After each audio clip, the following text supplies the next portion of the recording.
I was just asked by my boyfriend how many people I have slept with. How should I tell him? My boyfriend just asked me how many men I have slept with. Literally just now in this moment. He is out having a smoke and a beer because I guess me saying I don't want to tell him stresses him out. I have been with multiple partners. And I know that my boyfriend has only been with a handful of partners and I believe a one-nighter. My number of boyfriends and hookups exceed his by far. Honestly, I've never been ashamed of it, until now. I have told him all about the boyfriends, and a few FWB that hung around for a while longer than hookups. I feel like he is measuring how much he loves me right now. If I tell him, I am scared that our relationship will be over. We have had an awesome relationship thus far, going on 2 years in October. This topic never came up before, and anytime I told him about certain boyfriends in my past, he told me it makes him uncomfortable and angry. I know he is jealous and hurt by my past actions, especially with the men who I was with, was in a very hurtful relationship before. I have also smoked a lot of weed and drank a lot in the past. I am now a very different and stronger person because of my past. I have started a new life for myself and worked very hard for everything I accomplished. I am happy and feel like my boyfriend is the one. I have no idea what to do right now. I get being transparent and telling your partner everything, but he said a few things that make me feel uneasy about the direction of our future. He said, "The more I get to know you, the more I..." Literally just left me hanging, and I feel disgusted by you, and your choices, as if those choices were made by me now. Should I give him a number? How should I tell him? Update. I just told him a rough number and he left. He kept being very persistent and I asked him, how would this help our relationship? Is this going to make you love less, or are you going to be satisfied with what I tell you? He kept asking and asking and asking, the same thing, how many? How many? How many? I told him a fucking ballpark number to shut him up. Now he's gone. Without saying anything. I can't stop crying. Everyone asking me how many people I have been with or are making up number. Please stop. You are not helping. To the really nice people in my DMs giving me real and actual advice, I really thank you from the bottom of my heart. And to any comments. I can't believe this at all, and how big this has blown up, it's crazy. TR. Boyfriend wants me to tell him how many people I have slept with. He is very disappointed and disgusted with me. I have not told him anything as of yet. Comment. Well, considering the foundation of every good relationship is honesty, the best thing to do is not ask Reddit how to answer him. If you tell him and he upset by it, it's a good time to cut and run. The only way to respond to him is by telling him the truth. If that causes him to leave, then he's judgmental, and you dodged a bullet. I know it hurts, but you don't want to sustain a relationship on lies. This topic intrigues me. I see my exes as part of my life story, for better or worse. They are no longer in my life and never will be again. If I want to tell a funny story or an impactful story, am I supposed to pretend my exes never existed? I learned some huge life lessons from bad relationships that shaped who I am today and what I look for in a partner. And I've had some incredibly fun adventures with past partners.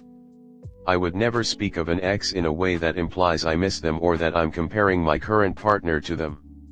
That would be both untrue and cruel. Oftentimes, instead of mentioning an ex in a positive light, I'll just vaguely refer to them as my friend. If it doesn't matter to the story, I don't think there's a reason to mention who the friend was. I try to strike a good balance between not directly speaking of the ex too much but still allowing myself to share those parts of my life story, and I often wonder if I'm doing it right or wrong. So far, only one guy has complained, but it was kind of nuts. I told him that I was apprehensive of physical affection because a previous boyfriend forced me to do some things, and he replied that he didn't want to hear about the things I'd done with other guys, especially when I hadn't done them with him yet. And I was like, bro, I just told you I was assaulted. Should never disturb a partner equals should never disturb a mentally sound, emotionally stable partner. One of my exes told me something like the situation above, where he was kind of annoyed that you always bring up your ex and talk about him. Well, I was married to the guy, we were together for several years. A lot of my life was lived with him. What do you want me to do, just not tell stories? Lie about who I was with? What? Oddly enough, we did not make it LOL.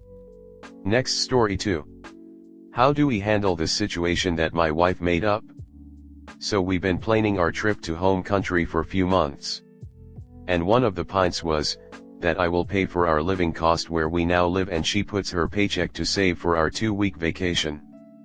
The vacation was great, but we had to also fix our car there, that was not cheap.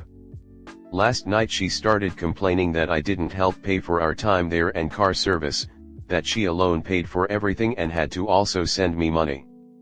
Every cent of my paychecks was spent on our flat, our ferry tickets and gas for the car, apartment in our home country for that vacation period. I'm a bit confused. How didn't I help out financially in this situation? I don't even know what to say to her, I just feel disappointed.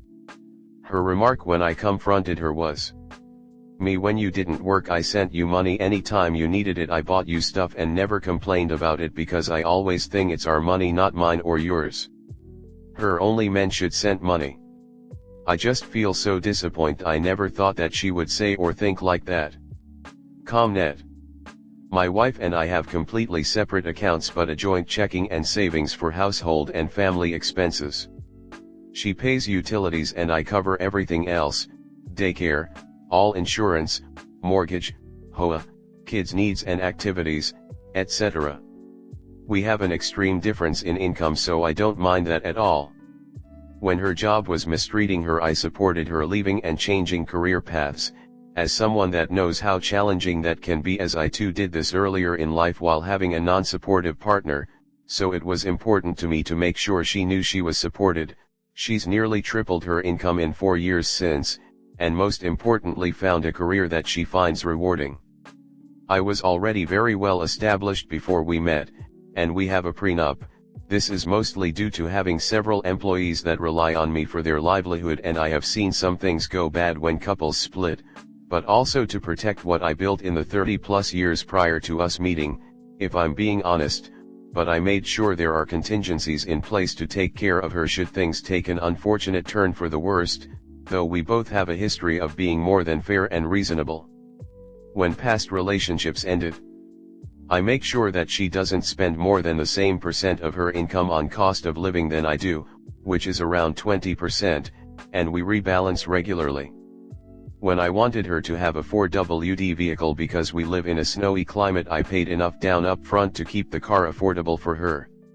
It's important to me that she can save, have her own money and do the things she wants while not being strapped down to the lifestyle I'm accustomed to. We don't keep score, and consider everything we do as teamwork.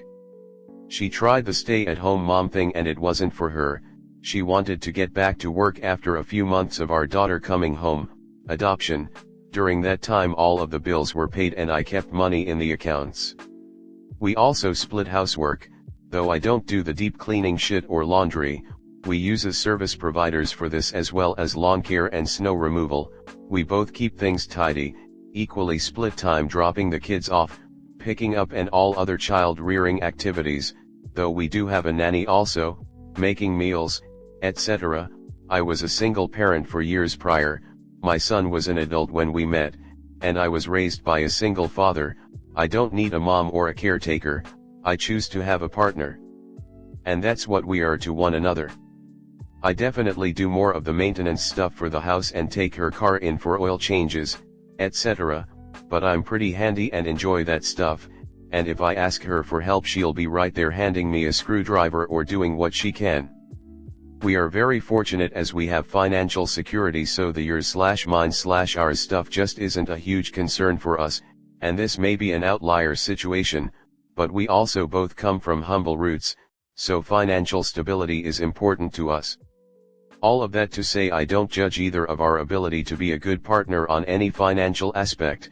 which I think may be easy for me to say given the circumstances, but being supportive, helping each other grow, enriching each other's lives, etc. are the valuable aspects of relationships. I sometimes wonder if cost of living increases create partnerships out of necessity that wouldn't necessarily exist if things were different. I mean, this should be easily proved that you spent equally if not more money than she did on the vacation period, if that is what you believe. Bank statements, both of you go through them together, add them up. Your wife will include all the stuff on the vacation she paid for. You include all the stuff you had to pay for, including rent or mortgage and gas and whatnot. If you are being truthful, then she will have nothing to say when the figures show that. Even withdrawing money from an ATM shows up on a bank statement.